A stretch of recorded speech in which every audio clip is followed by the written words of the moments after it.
अस्सलामु अलैकुम व रहमतुल्लाहि व बरकातुहू।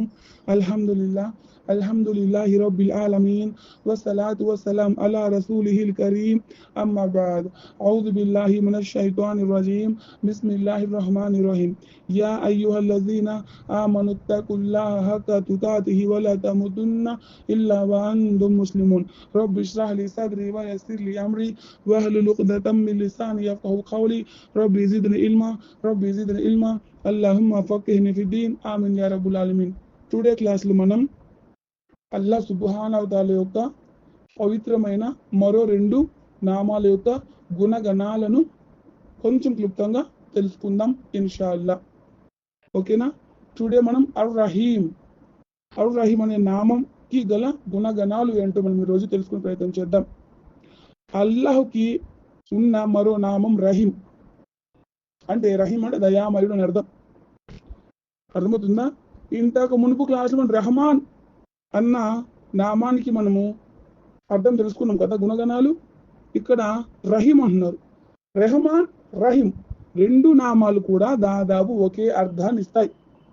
అర్థమవుతుందా? అల్లాహ్కు మానవుల పట్ల గల అనంతమైన దయాగుణాన్ని తెలిపేవే ఈ రెండు పేర్లును. ఏది ఏమైనా రెండిట్లో కొంచెం కాస్తంత తేడా ఉందండి. ఆ తేడా ఏమిటంటే, అల్లాహ్ సుబ్హానహు వ తఆలా పట్ల విశ్వాసం లేకున్నా తనకున్న దయాగుణం కారణంగా అందరికీ అన్ని ఇస్తున్నాడు రెహమాన్. రెహమాన్ అనే పేరు యొక్క గుణం ఏంటి? ఆయన ఇహలోకంలో ఫిరౌను లాంటి అతి నీచులకు కూడా అన్నాన్ని ఇస్తున్నాడు అనమాట. ఈ రోజుల్లో కూడా నేనేరా అల్లాహ్ని, అల్లాహ్ ఎవరు లేరులా అనే వాళ్ళకి ఇస్తున్నాడు. అసలు అల్లాహనే లేడు అనే నాస్తికులకు ఇస్తున్నాడు. అల్లాహ్ని విశ్వసించిన వారికి కూడా ఇస్తున్నాడు. అతనెవరు? రెహమాన్. అర్థమవుతుందా? ఇక్కడ రహీం అనే గుణగణాలు ఏంటి? అల్లాహ్ను మాత్రం విశ్వసించి అతన్ని ఆరాధించే వారికి స్వర్గాన్ని ప్రసాదిస్తానని అంటున్నాడు ఇక్కడ రహీం.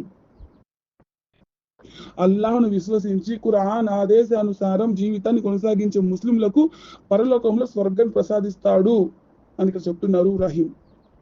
ఇది రహీం అనే నామం యొక్క ప్రత్యేకత. రెహమాన్ అందరివాడు, విశ్వసించిన సజ్జనులకు చెందినవాడు రహీం. ఇక్కడ రెహమాన్ ఏమో అందరివాడు, విశ్వసించిన సజ్జనులకు మాత్రం చెందినవాడు రహీం. కాబట్టి ఏకేశ్వర ఉపాసకులైన దాసులకు పరలోకంలో స్వర్గాన్ని బహుకరిస్తానంటున్నాడు రహీం. మన ప్రతి చిన్న సత్కర్మకు అల్లాహ్ అర్ రహీం కనికరించి అనేక రెట్లు బహుమానాలను ఇస్తున్నాడు. సరి అయిన విశ్వాసంతో చేసి నిజమైన ఆరాధన వల్ల అల్లాహ్ మన పట్ల దయా చూపుతాడు. కాబట్టే రహీం అని పిలువబడుతున్నాడు. ఆయన దయ, కనికరం మన ఊహలకు అందనిది. అందుకనే విశ్వసించిన ఒక ముస్లిం తనకు స్వర్గాన్ని ప్రసాదించమని రహీంను అర్థిస్తాడు. దాదాపు ప్రతి మనిషి తన దుష్ట కోరికల కారణంగా చేసిన అపరాధాలకు తానే బాధితుడు. దీని వలన జీవితంలో ఒక్కోసారి గౌరవం, పరపతి ఇంకా సమస్తం కోల్పోవలసి వస్తుంది. వెంటనే పశ్చాత్తాపడి రుజుమార్గాన్ని అవలంబిస్తూ కేవలం అల్లాహ్ను మాత్రమే సేవిస్తే అర్రహీం దయతలిచి అతన్ని సన్మార్గాన్ని నడిపే ఆస్కారం ఉంది. చేసిన తప్పును మళ్ళీ చేయకుండా ఉంటేనే పశ్చాత్తాపడినట్లు లెక్క. అప్పుడే అర్రహీం మన పట్ల కరుణ చూపుతాడు, అనంతమైన కరుణ చూపుతాడు. కాబట్టే అల్లాహ్ అర్ రహమాన్, అర్ రహీం, అల్ గఫూర్ అనే పేర్లతో అలరారుతున్నాడు. మనంతట మనం దేనికి అర్హులము కాము. మన పరలోకమంతా అల్లాహ్ అర్ రహమాన్, అర్ రహీం దయపైనే ఆధారపడి ఉంది. శైతాన్ వలలో చిక్కి దోషులమైన మనకు అల్లాహ్ దయతోనే రక్షణ లభిస్తుంది.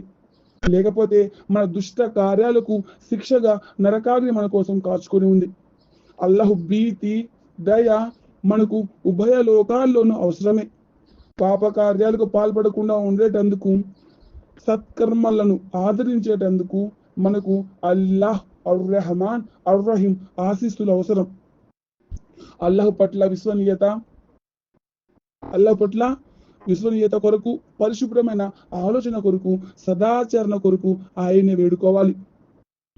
అల్లాహ్ను విశ్వసించి ఆయన్ని మాత్రమే కొలిచే వారికి అల్లాహ్ అర్ రహీం ఆశీస్సులు దక్కుతాయి. ఆయన దయ వలన శాశ్వతమైన స్వర్గ సుఖాలు కూడా ప్రాప్తమవుతాయి. మరొక అల్లాహ్ యొక్క నామం అల్ మాలిక్. అల్లాహ్కున్న పవిత్రమైన పేర్లలో అల్ మాలిక్ కూడా ఒకటి. అల్లాహ్ ఈ ప్రపంచానికి సృష్టికర్త, యజమాని కూడాను. తీర్పు దినానికి కూడా ఆయన యజమాని, ఆయనే అధినేత. ప్రతి వ్యక్తికి తన కర్మలను బట్టి ప్రతిఫలం దొరకాలి. అల్లాహ్ అందరికీ సరే న్యాయం చేసేవాడు. నేరస్తుడికి శిక్ష, సజ్జనునికి తగిన సత్ఫలితం లభించాలి. అల్లాహ్ నిజమైన తీర్పరి, మన అన్ని విషయాలు ఎరిగినవాడు కాబట్టి ఆయనే తీర్పు దినానికి యజమాని. ఆయన తెలిస్తే మనల్ని క్షమించవచ్చు. ఎవరు మరొకరి మన్నింపు కొరకు సిఫారసు కూడా చేయలేరు. షిర్కు అంటే బహుదైవారాధన తప్ప మన ఇతర చిన్న చితగా తప్పులను ఆయన క్షమిస్తాడు ఇన్షాల్లా. ఆయన తప్ప ఆరాధనకు అర్హులు మరెవరు లేరు. సజ్జనులు స్వర్గానికి, నేరస్తులు నరకానికి పోక తప్పదు. మాలిక్ అంటే రాజు లేక యజమాని అని అర్థమొస్తుంది. ఈ ప్రపంచానికి అల్లాహే కర్త, యజమాని, ఇంకా తీర్పు దినానికి కూడా యజమాని కూడాను. ఈ ప్రపంచంలోని ఒక ప్రాంతానికి లేక ఒక దేశానికి మాత్రమే ఆయన రాజు కాదు. ఆయన రాజులకు రాజు, ప్రపంచానికి చక్రవర్తి, సార్వభౌమాధికారి, పాలకుడు. ఫిరౌను రాజు తాను ప్రపంచానికి రాజునని చెప్పుకున్నాడు, కానీ చివరికి ఏం జరిగింది? సర్వనాశనమయ్యాడు. ఈ భూమి మీద ఉన్న రాజులంతా ఏదో ఒకరు చనిపోయేవారే, కానీ అల్లాహ్ ఒక్కడే శాశ్వతంగా ఉండేవాడు. ఆయన ప్రపంచానికి రాజు మాత్రమే కాదు, తన సృష్టితాల పట్ల అమిత దయ, ప్రేమ, వాత్సల్యాలు కలవాడు. ఇంకా అందరినీ ఆయనే ఎల్లప్పుడూ కనిపెట్టి కాపాడేవాడు. ఈ ప్రపంచంలో సత్యాన్ని, శాంతిని సంస్థాపించదలిచాడు. మనమంతా విశ్వసనీయమైన దాసులుగా మారాలని ఆయన కోరిక. అల్లాహ్ అత్యంత శక్తి మాన్యం పాలకుడు. అల్లాహే అత్యంత శక్తిమాన్యుడైన పాలకుడు. ఒక దేశంలో మనం నివసిస్తున్నప్పుడు ఆ దేశ సంవిధానాన్ని, అంటే ఒక దేశంలో నివసిస్తున్నాం, ఆ దేశంలో ఒక విధానం అనేది ఉంటుందన్నమాట. ఇప్పుడు అరబ్ కంట్రీస్ చూస్తూ ఉంటాం కదా, ఒక రాజ్యాంగం చేసుకుంటారు. ఖురాన్ మన అల్లాహ్ సుబ్హానహు వ తఆలా చేసిన రాజ్యాంగం అక్కడ నడుస్తుంది అనమాట. అక్కడ వాళ్ళు ఏది చెప్తే శాసనం, అక్కడ అలాగే జీవించాలి.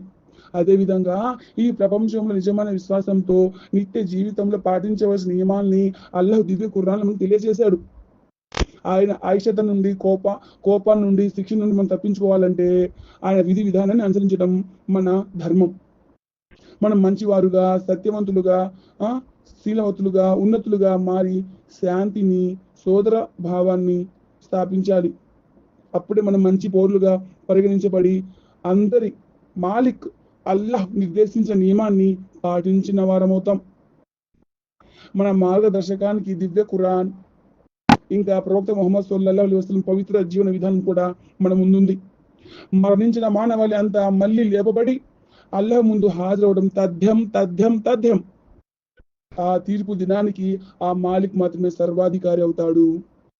అల్హమ్దులిల్లా టుడే క్లాస్ చాలా బాగా వచ్చింది. అల్లాహ్ దయ వలన మీరు కూడా ఈ యొక్క క్లాస్ను గ్రహించి అల్లాహ్ యొక్క కారుణ్యం పొందాలని నేను మనస్ఫూర్తిగా కోరుకుంటున్నాను. అల్లాహ్ సుబ్హానహు వ తఆలా నా యొక్క చిన్న కృషిని స్వీకరించాలని, తెలిసి తెలియక ఆశకపోయి చేసిన తప్పులను మన్నించాలని నేను అల్లాహ్తో దువా చేస్తూ అస్సలాము అలైకుం వరహమతుల్లాహి వబరకాతుహు. సుబ్హానల్లాహి వబిహమ్దిహి, సుబ్హానకల్లాహుమ్మ వబిహమ్దిక, అష్హదు అల్లా ఇలాహా ఇల్లా అంత, అస్తగ్ఫిరుక వ అతూబు ఇలైక్. అస్సలాము అలైకుం వరహమతుల్లాహి వబరకాతుహు.